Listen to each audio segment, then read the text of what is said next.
Shalom teman-teman, kembali saya Priscilla menjumpai teman-teman. Topik kali ini telepon dari Elohim. Efesus 6 ayat 13 sampai 20.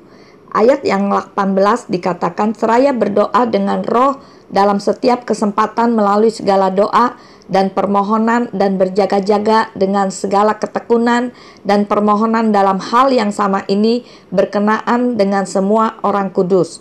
Aduh, betapa sulitnya sih saya cari kamu. Telepon ke rumah tidak diangkat, padahal nadanya nada masuk. Terus-menerus telepon bendering. Sekali diangkat pembantu katakan kamu nggak di rumah. Gimana sih? Demikian saya mengeluh kepada seorang teman, tetapi ia menjawab apa? Iya, saya ada di rumah, cuman sedang malas angkat telepon dan terima telepon. Sehingga kadang saya beritahu kepada orang rumah jika ada yang cari saya, katakan saya tidak ada di rumah. Nah teman-teman, saat pertama kali Elohim memanggil atau menelpon, yang terdengar hanyalah nada sibuk atau nada masuk tetapi tidak diangkat. Tapi tidak jemu-jemunya Elohim menelpon kembali, tetapi tetap saja mesin penjawab yang menerima. Sebenarnya apa sih yang Elohim inginkan? Lagi-lagi Tuhan telepon, tapi kita seringkali menghindar.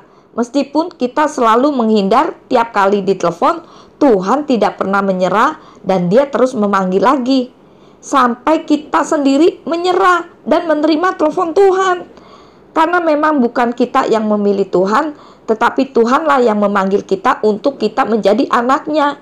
Yeremia 1 ayat 5. Tuhan kerinduannya untuk berkomunikasi dengan umat kepercayaannya. Tetapi kita sering menolak, kita sering ogah-ogahan. Banyak hambatan saat Tuhan ingin berkomunikasi dengan kita. Bahkan kita berkata kepada Tuhan, aduh Tuhan, gak ada waktu untuk berdoa, aku sibuk. Nanti saja ya Tuhan, sekarang saya lagi pergi, lagi ke mall. Padahal sesungguhnya kita banyak waktu terbuang. Kita bisa asik nonton TV, kita asik jalan-jalan ke mall, tidak melakukan sesuatu yang berarti dan perkara yang sia-sia. Dengan kata lain, terlalu banyak alasan untuk tidak berdoa. Semua terhilang dengan sia-sia dari pagi hingga malam. Itulah penyakit yang telah melumpuhkan kehidupan rohani anak-anak Tuhan. Repotlah, sibuklah, tidak ada waktulah, macam-macam alasan deh. Berdoa itu sebenarnya hanyalah masalah kerinduan hati teman-teman. Jika kita memang rindu, please deh telepon Tuhan. Maka kita pasti punya waktu berhubungan dengan Tuhan. Berkomunikasi dengan Tuhan tidak harus di dalam kamar khusus. Di mana saja kita berada, silakan kontak Tuhan.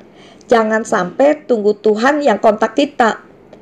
Dalam hal ini Tuhan ingin mengajar kepada kita agar kita tekun dan berpengharapkan hanya kepada Tuhan. Karena kalau kita menolak panggilan Tuhan, rohani kita akan menjadi kering. Itulah saatnya yang berbahaya pada waktu itulah engkau dikeratkan dari pokok anggur yang benar. Untuk itu teman-teman, ketika Tuhan telepon, responilah dan angkat telepon itu. Karena ada sesuatu yang ingin Tuhan kerjakan untuk kehidupan kita.